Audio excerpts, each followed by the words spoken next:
Olá! Hoje a gente vai fazer uma análise a fundo de um texto bem antigo e, vamos ser sinceras, bem estranho. Bota estranho nisso. É o capítulo 5 do livro de Números. A gente está com duas fontes aqui, duas bíblias de estudo, a Holman e a Nova Almeida Atualizada, a NAA. Certo. E a nossa missão é tentar entender o que está por trás de umas regras e rituais que, assim, à primeira vista, parecem de outro planeta. Com certeza. Vamos falar de leis sobre pureza, justiça e um ritual bem bizarro para lidar com ciúmes. E a primeira coisa que a gente precisa entender é o contexto, né? Esse capítulo não surgiu do nada, ele faz parte, assim, de um grande manual de regras para os antigos israelitas. Um código de leis. Exato. Eles estão acampados no deserto, se organizando como nação. E a crença fundamental que amarra tudo isso é que a presença de Deus morava literalmente no centro do acampamento. Fisicamente ali. Fisicamente ali. Então, a grande preocupação era: como é que a gente mantém a ordem e a santidade para que essa presença divina não vá embora? Certo. Essa ideia da presença física de Deus no acampamento é a chave. E o capítulo já começa com uma regra que, pra gente hoje, soa bem radical. Bem radical. Ele manda lançar fora do arraial 3 grupos de pessoas: os leprosos, quem tem algum tipo de fluxo e quem tocou num cadáver. Uhum. A primeira reação é pensar: nossa, que cruel. Eles simplesmente expulsavam os doentes e as pessoas em luto. Exato. Essa é a leitura superficial. Mas aí as notas de estudo nos ajudam a ver a lógica por trás. Não era exatamente uma expulsão para sempre. Ah, não era? Não. A nota da Bíblia Holman, por exemplo, esclarece que era mais como uma quarentena. Essas pessoas eram enviadas para fora da área santa, digamos, do acampamento, o núcleo onde ficava o tabernáculo. Entendi. O contato com um cadáver, por exemplo, te tornava impuro por uma semana. Depois de um tempo e de um ritual específico, você podia voltar. Então era uma separação temporária para proteger o coração sagrado do acampamento. Mas a lógica ainda é interessante. Por que essas coisas específicas? Doenças de pele, fluidos corporais, a morte. Por que isso era tão problemático? Porque elas representavam, simbolicamente, o oposto da santidade de Deus. Naquela mentalidade, Deus é a fonte da vida, da ordem, da perfeição. Certo. A morte, a doença, a decadência, tudo isso era visto como uma espécie de desordem cósmica. A nota da NA destaca que a questão não era higiênica, era teológica. Não era sobre germes. Não, era sobre uma contaminação do espaço sagrado. Para ter Deus por perto, o ambiente precisava refletir a ordem e a vida que ele representava. Entendi. A contaminação era simbólica. Mas o texto faz uma virada interessante. Ele sai desse tema de pureza ritual e entra direto numa questão de justiça social, falando sobre restituição. Qual é a conexão? Essa é a parte genial. O texto sugere que a contaminação da comunidade não vem só de fora, sabe? De doenças ou do contato com a morte. Sei. Ela também pode vir de dentro, das injustiças que as pessoas cometem umas contra as outras. E é aí que o capítulo nos surpreende, conectando pureza ritual com justiça financeira. Como assim? A lei diz que se alguém enganasse ou roubasse outra pessoa, não bastava só pedir desculpas. Certo. A pessoa tinha que confessar, devolver o valor integral e, aqui está o detalhe crucial, adicionar um quinto, ou seja, 20% a mais. É uma multa pesada. 20%? Nossa, isso é mais do que juros, é uma penalidade bem significativa. O que essa adição representa? Ela representa a restauração completa.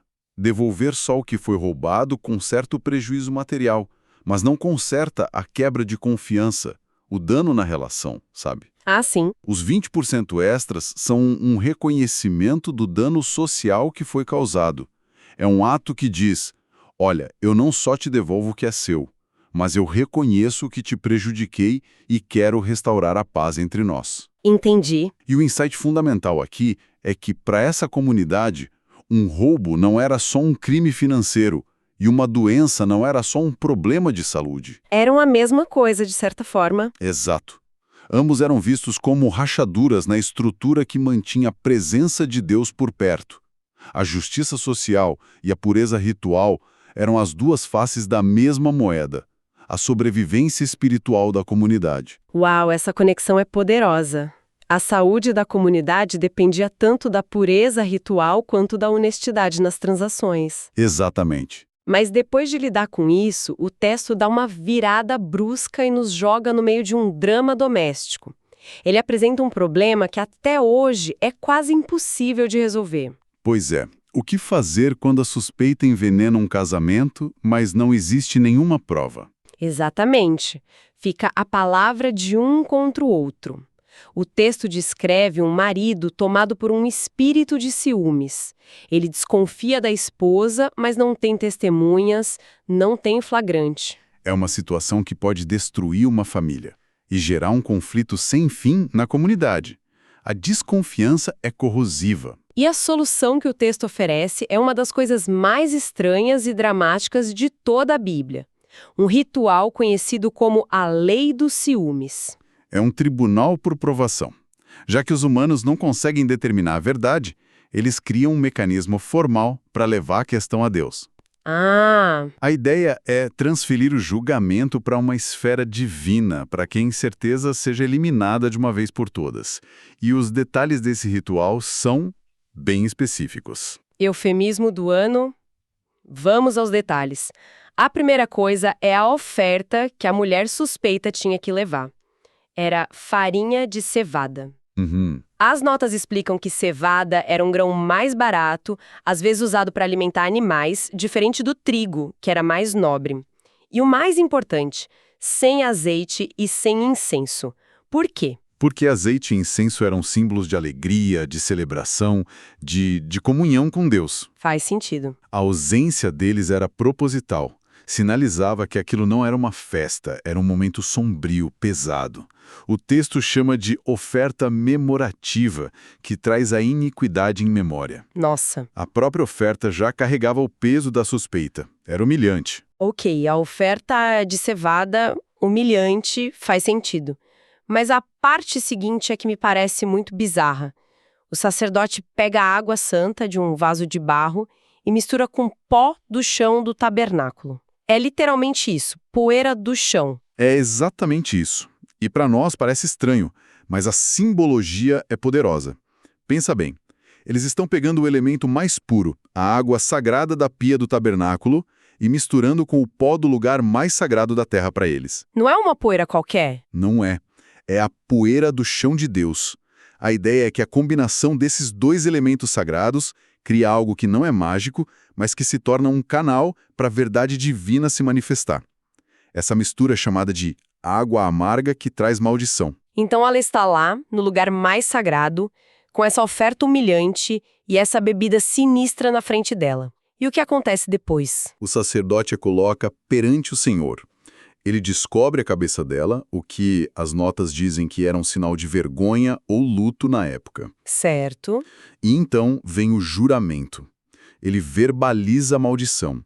Se você se deitou com outro homem, que esta água amaldiçoante entre em você e faça seu ventre inchar e seu útero secar. Que horror! E ela é obrigada a consentir. Ela tem que dizer amém, amém, que significa que assim seja. Pera, ela tem que concordar com a própria maldição? Ela precisa dizer sim, eu aceito que o meu corpo seja destruído se eu estiver mentindo? Exato. Isso é de uma intensidade psicológica brutal. É brutal, mas é um ponto legal crucial dentro da lógica deles. Ela não é uma vítima totalmente passiva, ela participa ativamente ao aceitar os termos do juramento. Entendi. Ela está se submetendo formalmente ao julgamento divino, concordando que a verdade seja revelada através daquele ato. É uma forma de consentimento, claro, sob uma pressão imensa. E o ritual fica ainda mais simbólico. O sacerdote escreve essas mesmas maldições num rolo e depois mergulha o rolo na água amarga até a tinta se dissolver. É isso mesmo. Sim, a maldição escrita, a palavra, é literalmente transferida para a água. Deixa de ser algo externo e passa a compor a substância que ela vai ingerir. É um simbolismo incrivelmente físico. Muito. E então vem o clímax do ritual. Ela bebe a água. Ela bebe a água com a maldição dissolvida. É o ponto sem volta. Exato. A maldição, ou a bênção, é internalizada. A partir daquele momento, o julgamento se manifestaria no corpo dela. Nossa, Se a maldição fosse aplicável, atuaria de dentro para fora. Se não, seria apenas água com pó. O corpo se tornaria a evidência final. e o texto é muito preto no branco sobre os dois resultados possíveis. Se ela for culpada, o que acontece? O texto diz que a água entraria nela para amargura. Seu ventre ficará inchado e o seu útero secará. Ela se tornaria infértil e uma maldição no meio do seu povo. O resultado seria físico, público e socialmente devastador. Totalmente. A punição se encaixa no crime, de certa forma. A infidelidade, que é uma quebra da aliança reprodutiva do casamento, é punida com a destruição da capacidade reprodutiva. É uma justiça poética terrível. Mas e se ela for inocente? Aí o resultado é o oposto absoluto. O texto diz que ela não sofrerá mal algum. E mais do que isso, estará livre e conceberá semente. Ah, então não é só a ausência de castigo. Não. A inocência dela é uma vindicação pública e uma bênção de fertilidade. Ela não só escapa da maldição, como sua honra e seu futuro são restaurados de forma visível para todo mundo. O que me chama a atenção é como esse ritual resolve o problema do marido também. O texto diz que, depois de tudo, o marido ficaria livre da iniquidade. O que isso significa? Significa que ele não carregaria a culpa por ter uma suspeita infundada, caso ela fosse inocente. Ah, é claro. Ele não seria visto como um marido paranoico ou cruel, porque ele não fez justiça com as próprias mãos. Ele seguiu o procedimento legalmente estabelecido para resolver sua dúvida. Certo. A responsabilidade pela acusação foi transferida do homem para o processo divino. O sistema foi criado para absorver a incerteza humana e cuspir uma resposta definitiva, protegendo a ordem social. E para aquela comunidade, como as notas da Bíblia Holman ressaltam, isso não era superstição, né? De forma alguma. Era o tribunal de última instância. O julgamento de Deus era visto como justo e infalível. A única forma de resolver uma acusação que, sem provas, poderia se arrastar para sempre. Entendi. Exatamente. O ritual fornecia um ponto final. A suspeita ou era confirmada de forma dramática ou era completamente aniquilada, com a mulher sendo publicamente vindicada. De qualquer forma, a ambiguidade. Era eliminada. A ambiguidade que ameaçava o casamento e a estabilidade da comunidade era eliminada. A ordem era restaurada. Então, no final, o que tudo isso significa? Se a gente juntar as peças, o capítulo 5 de Números nos mostra uma sociedade